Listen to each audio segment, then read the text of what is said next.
गवालपारा जिल्ला सिंनि बे दुधनै ताङाबारि भालापारा ओनसोलनि बे बिथांनि आखाइजों माने गाग्लोबनायाव रुंसारि जानो गोनां जाबाय। दिनै बिथांनि न'खराव दुलाराय बाथौ गौथुमनि जानानै नोंथांमोना खौरां लाना फैदों। मा फोरमायगोन?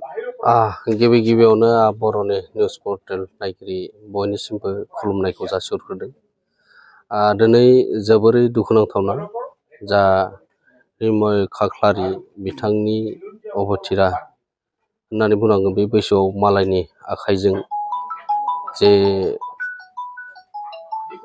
इनायै माने खास्रि बिस्रियै बे जोंनि गेजेराव सुथारनानै बेबायदि जाथायनि सायाव जों दुलाराय बाथौ गौथुमनि जानानै गोथौ दुखु मोननाय फोरमायदों। आरो बेजोंनो दुलाराय बाथौ गौथुमनि जानानै दिनैनि बे बिथांमोननि न'खराव खौरां लाफैदों। जाथायखौ खोनानानै जा रंजालि बैसागु फोरबो खुंथाइ फालिथायाव नायनो थांनानै आरो हरनि समाव फैफिननाय समाव जा दुथांफोरा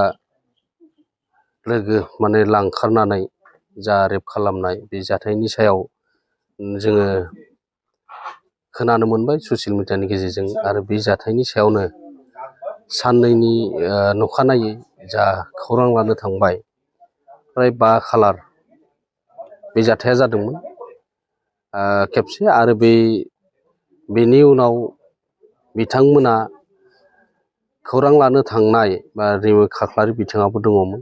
आरो बे खौरां लानो थांनायावनो बिथां जाखिनि थांनाय बिसोरखौ रायजो नाङै बा न'खर नाङै गाग्लोबनाय, आरो गाग्लोबनायनि जेरैबायदिहाय गाग्लोबबाय माने जायगायावनो जिउ फोथैनाय बायदि गाग्लोबदोंमोन। नाथाय हस्पिटालसिम लांदोंमोनब्लाबो खाख्लारि बिथाङा मोजां हालोदाव फैफिननो हायासै।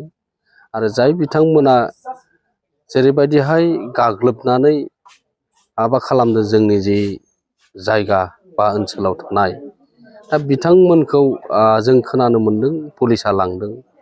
नाथाय पुलिसा लांनानै गाबोन समफोरनि गेजेराव उदाङै बेरायफैफिनगोन नामा?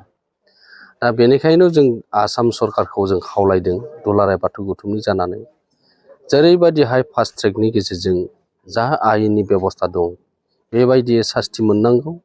आरो बे मोननांगौनि थाखाय दुलाराय बाथौ गौथुमनि जानानै आसाम गभर्नमेन्टनिसिम खावलायदों जाहाथे बिथांमोना जेरैबायदि सास्ति मोननांगौ आयेननि गेजेरजों बिथांमोनखौ सास्ति होनांगौ। आरो नैबे जिखिनि जालांबाय खाख्लारि न'खरनि बिथांमोननि न'खरा सोलिनो हानाय बायदियै आसाम गभर्नमेन्टआ राङारि अनसुंथाइखौ होनांगौ। आरो बेनिखायनो जों दिनै दुलाराय बाथौ गौथुमनिफ्रायबो दिनै मानाव गेदेर आफादगिरि दङ, लोगो आफादगिरि दङ, जोङो मोनसे टिम जानानै न'खराव खौरां लानो फैदों। गोथौयै दुखु मोननायखौ जोंबो फोरमायदों।